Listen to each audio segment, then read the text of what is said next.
प्राचीन काल की बात है। एक नदी के किनारे एक बहुत ही ज्ञानी और शांत स्वभाव के साधु रहा करते थे।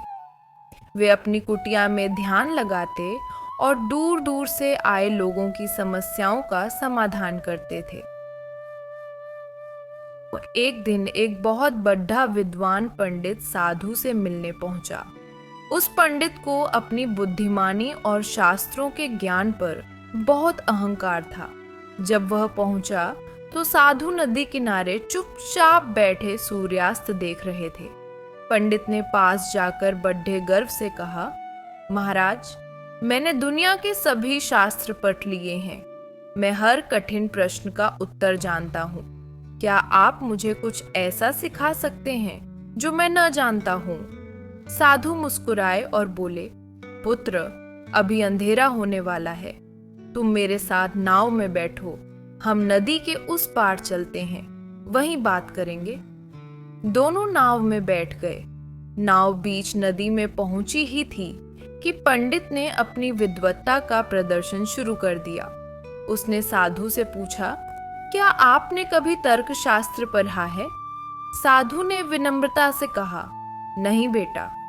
पंडित हंसा और बोला, फिर तो आपका 25% जीवन व्यर्थ चला गया। थोड़ी देर बाद पंडित ने फिर पूछा, क्या आपको नक्षत्रों और खगोल विज्ञान का ज्ञान है? साधु ने फिर सिर हिलाया, नहीं। पंडित ने तंज कसा, आपका तो आधा जीवन व्यर्थ बीत गया।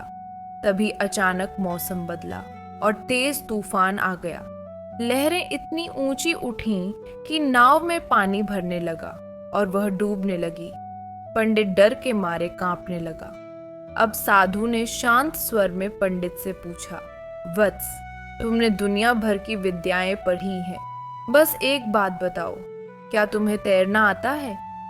पंडित घबराकर बोला, नहीं महाराज, मुझे तैरना नहीं आता।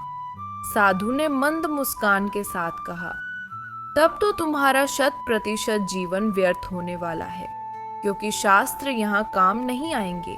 यहाँ केवल कर्म और अनुभव काम आएगा। साधु ने पंडित का हाथ पकड़ा और अपनी योग शक्ति और तैरने के अनुभव से उसे सुरक्षित किनारे तक पहुंचाया।